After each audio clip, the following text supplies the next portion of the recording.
बेटा class 10 chapter 4 quadratic equation का example number 4 हम कर रहे हैं और गुणनखंड विधि द्वारा द्विघात समीकरण के मूल ज्ञात कर रहे हैं।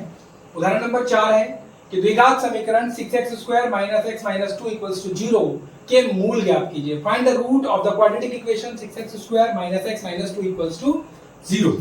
बेटा हमें गुणनखंड विधि यानी कि फैक्टराइजेशन मेथड यूज करना है और हमारे पास में ये क्वेश्चन है 6x² - x - 2 = 0। मूल यानी कि रूट्स, रूट ऐसी संख्या होती हैं जो x की जगह पर रखने पर क्या बन जाए, 0 बन जाए। बट आप अगर रखने लग जाओगे एक एक करके तो ना जाने कितनी संख्या आपको रखनी पड़े, आप तो पागल हो जाओगे, क्योंकि इसके अंदर परिमेय संख्या भी रखनी पड़ती है। अगर परिमेय संख्या रैशनल नंबर तक इसके बीच में रखने लगे तो 1/2 रखूं या 1/5 रखूं या 1/6 रखूं, 3/5 रखूं, क्या रखूं? तो इससे अच्छा है कि इसके रूट निकाल लो। तो गुणनखंड विधि सबसे आसान विधि होती है, बहुत आसानी से कर लेते हैं। बेटा पहला ये जो देखिए कोई भी समीकरण होता है हमारा द्विघात समीकरण, वो ax² + bx + c के रूप का होता है। तो a और c को आपको मल्टीप्लाई करना है। तो आपने a और c को मल्टीप्लाई किया, 6 दूनी कितना हो गया, 6 इंटू में -2। बेटा -2 है ना, माइनस प्लस को भी छोड़ना नहीं है, तो 6 दूनी हो गया -12। बेटा जी गुणा करने पर, मल्टीप्लाई करने पर आपके पास में आना चाहिए -12 और ये माइनस का निशान है और इसके आगे कुछ नहीं है, इसका मतलब है इसके आगे क्या है, 1 है। तो माइनस करने पर, क्योंकि आगे माइनस का निशान है, c से पहले अगर माइनस हो, c से पहले अगर माइनस हो यानी कि c माइनस का हो तो आपका बीच वाली संख्या माइनस करके आएगी। तो जमा या घटा करने पर आना चाहिए b, जमा या घटा करने पर b का मान आना चाहिए, गुना करने पर ac का मान आना चाहिए। गुना करने पर ऐसी संख्या आपको ढूंढनी है।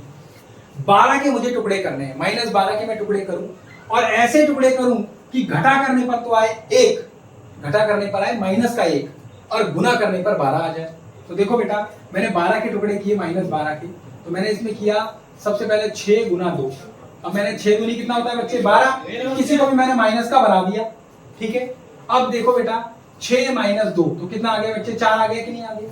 तो मेरे को तो चाहिए कितना, -1 चाहिए, तो 4 आ रहा है। अगर मैं इसको माइनस का बना देता, इसको प्लस का बना देता, तो मेरे पास में क्या होता, तो मेरे पास में माइनस का 4 आ जाता। मगर मुझे तो चाहिए क्या, -1 चाहिए। तो देखो बेटा अगला है 3 × 4 और 3 चौक कितना होता है, 12। किसी को भी माइनस का बना दोगे तो -12 हो जाएगा। क्योंकि मुझे -1 चाहिए, इसीलिए मुझे माइनस की संख्या, बड़ी संख्या को माइनस की संख्या बनाना पड़ेगा। कहने का मतलब है कि -4 और +3, यदि मैं ऐसे करता हूं तो 4 में से 3 जाएगा तो 1 बचेगा, क्योंकि माइनस का बड़ा इसलिए -1 बचेगा।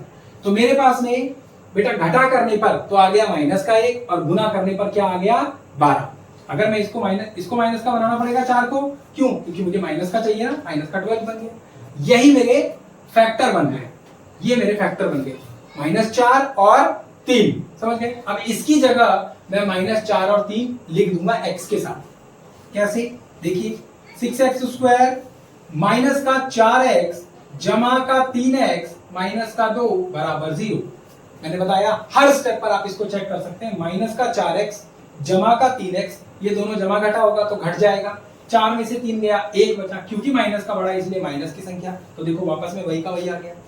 अब इन दोनों में से कुछ कॉमन लेना है, जो भी सेम है उसे हम कॉमन लेंगे। तो 2 के बारे में 6 भी आता है, 2 के बारे में 4 भी आता है, तो 2 कॉमन और x भी कॉमन आ गया। तो मैंने पूरा 2x कॉमन ले लिया बाहर। बेटा 2 के बारे में कितनी बार में 6 आता है, 3 बार में, तो 3 बच गया। x इसमें से 1 लिया है तो 1x बच गया, माइनस का निशान है लगा दिया। 2 के बारे में 4 आता है 2 बार में, x तो मैं पहले ही बाहर ले चुका हूं, बस इतना सा बचेगा। चेक करते हैं, 2 × 3 = 6, x और x² 2 दूनी 4, x का x।